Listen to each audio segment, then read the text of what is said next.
apa saja dampak buruknya tadi saya sudah singgung di beberapa hal tadi. Kalau setiap generasi muda memiliki yang namanya mental ghosting, maka mereka akan selalu, tetapi yang menjadi masalah paling besar adalah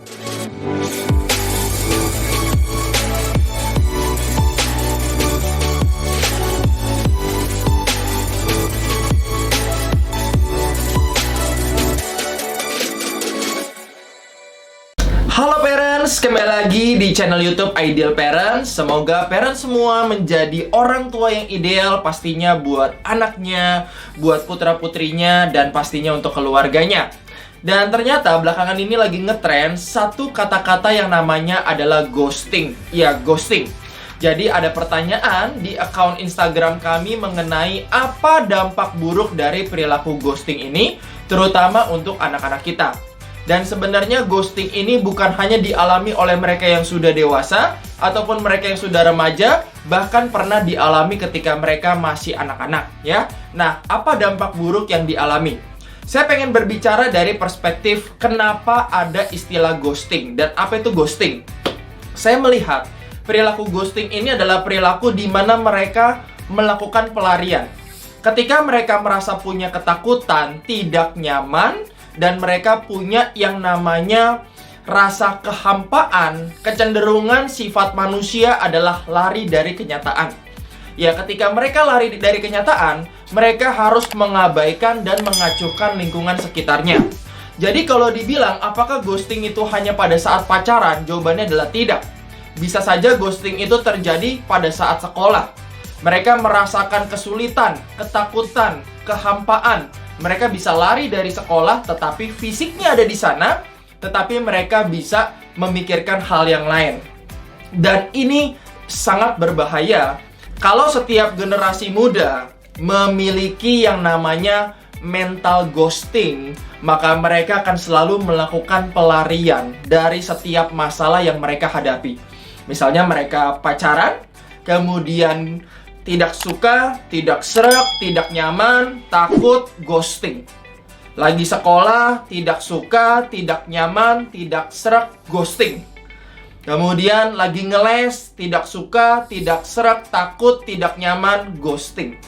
Dan perilaku yang seperti ini akan sangat berbahaya karena biasanya secara mental akan semakin jatuh dan secara karakter akan membuat mereka menjadi karakter pribadi yang suka mengecewakan orang lain. Dan ini akan merusak reputasi, akan merusak nama baik, dan akan merusak semua yang sudah kita bangun dengan baik, terutama yang anak-anak kita bangun.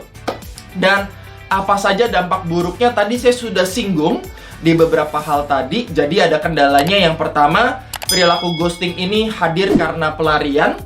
Kemudian yang kedua, mereka juga melakukan ghosting karena mungkin ada ketakutan, sudah merasa hampa atau merasa bosan, atau mereka sudah tidak ada tujuan lagi sehingga mereka ghosting, dan akhirnya mereka melakukan yang namanya pelarian seperti itu tadi. Oke, sekarang kita bicarakan mengenai bagaimana cara kita mengatasi dan pastinya membantu, terutama kita sebagai orang tua yang ideal membantu anak-anak kita agar mereka terhindar dari perilaku ghosting.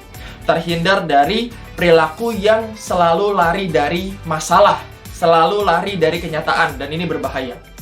Yang pertama adalah kita selalu sebagai orang tua yang ideal harus bisa menanamkan nilai-nilai kehidupan. Nilai-nilai kehidupan itu harus ditanamkan setiap hari. Nah, terutama ketika anak itu lagi punya masalah, ketika anak itu sedang menghadapi cobaan, orang tua mesti selalu berada di dekatnya anak. Dan biasanya kelihatan kok, kalau anak itu sedang bermasalah tuh kelihatan banget. Mereka mungkin murung, mereka mungkin sedih, mereka mungkin tidak ceria. Pokoknya kelihatan berbeda. Di situ orang tua mesti punya kemampuan untuk menggali masalahnya anak. Nah, ketika menggali masalah anak tersebut, anak akan cerita. Entah dia kecewa dengan temannya, dia kecewa dengan gurunya, dan orang tua harus bisa menanamkan nilai-nilai kehidupan di dalam dirinya anak. Kalau dia ada kecewa sama gurunya, tanamkan bahwa guru tersebut sebenarnya berniat baik. Kalau kamu merasa kesulitan, kamu ngomong sama guru kamu. Biarkan kita menanamkan sesuatu agar mereka berani menghadapi, bukannya lari dari masalah ataupun lari dari kenyataan. Yang kedua, selain kita menanamkan nilai-nilai kehidupan, yang harus kita lakukan juga sebagai orang tua adalah memberikan contoh. Kalau kita terkena masalah, cerita ke anak. Nggak apa-apa, dia mesti tahu kalau orang tuanya juga punya masalah. Misalnya, dia lihat orang tuanya punya kendala atau punya kesulitan, ceritakan ke anak. Sehingga anak tersebut juga memiliki rasa empati dan dia melihat, oh iya ternyata orang tua saya juga susah ya, punya masalah ya. Dan ceritakan bagaimana perjuangan orang tua melalui masalah tersebut. Sehingga ketika orang tua melalui masalah tersebut, saya berharap anak tersebut terinspirasi dan dapat pastinya menjadi sebuah cerita yang baik agar anak tersebut kembali berjuang dan siap untuk menghadapi perubahan dan menghadapi masalah-masalah yang ada. Yang ketiga, nah selain orang tua menceritakan masalahnya sendiri, yang ketiga boleh juga mengambil contoh dari orang lain. Misalnya kalau ada seseorang punya masalah, atau misalnya yang lagi viral saat ini punya masalah, bisa dijadikan contoh agar anak tersebut tidak meniru kesalahan-kesalahan dari orang-orang yang kita contohkan tadi. Ya, kita bisa mengambil contoh dari anak itu sendiri, dari kisah orang tua, maupun dari orang lain, dan kita tanamkan nilai-nilai kehidupan buat anak kita. Sebenarnya, kalau saya boleh jujur, mengambil satu kisah ghosting ini sebenarnya menarik. Karena memang generasi muda itu erat sekali dengan yang namanya pelarian.